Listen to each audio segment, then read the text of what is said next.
The battle for purity is not a new battle. Even King Solomon almost 3,000 years ago had quite a bit to say on this subject. Yet his solution to safeguard his sons from the strange woman is found in Proverbs chapter 5, where he says, "Remove thy way far from her, and come not nigh the door of her house." There was a day when if you wanted to view pornography, you had to cross town and go to her house. You had to knock on her door. Today, she's jogging on about every street. She's on the billboards. She's on the phone that's in your pocket. And she's always available on the Wi-Fi and cellular signals that literally surround us. The battle for purity is not new, but it is certainly a different battle than ever before. The sheer prevalence of this darkness has taken our churches and our families by surprise. The battle for purity is no longer the battle of the minority. With some 68% of our church-going men and 33% of our women admitting a pornography addiction, the battle for purity can no longer be ignored. It is the desire of Satisfied Ministries, as we promote a life that is less gratified and more satisfied with Jesus Christ, that the growing prevalence of darkness would be broken by an abundance of light.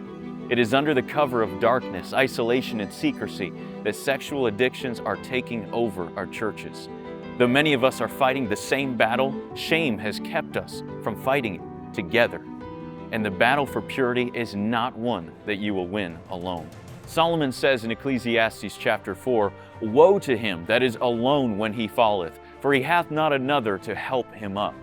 The warning here is not just against falling, but against being alone when you fall, against isolating in darkness and secrecy. What would it look like if men were able to fight this battle together? If women were finally able to be honest with each other? If Christians could come to the light instead of hopelessly fighting alone in darkness? What would it look like? Well, a few verses later, Solomon tells us. It would look like a threefold cord. Years ago, it was a threefold cord that the Lord used in my life to break a decade-long porn addiction. Since then, these groups have been multiplying across the U.S. and even beyond, helping us develop a strategy of biblical accountability that is now taking form in the Cord app. We believe that Jesus is the end and the means of our purity, but we are simply here to facilitate the work that Jesus wants to do in and through our churches. Taking the principle of never alone from Ecclesiastes chapter 4, we've discovered that effective accountability is daily accountability. Our goal is to make daily accountability simple and sustainable for anyone. Phone calls are too time-consuming, and texting is too impersonal. After trying nearly every means available for daily accountability, the Lord has led us to develop our own platform to meet this very specific need. Tailored with features like an SOS button to notify the group when you're in a compromising situation, and a graph to track your purity progress over time, we are designing this app to facilitate accountability in ways that no other platform has ever been able to.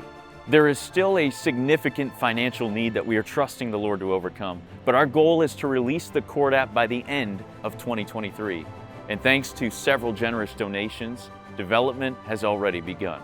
If you'd like more information about implementing the Cord app in your church, or if you'd like to know how you can help with this project, I'd be happy to receive an email or phone call and be able to connect with you personally to answer those questions.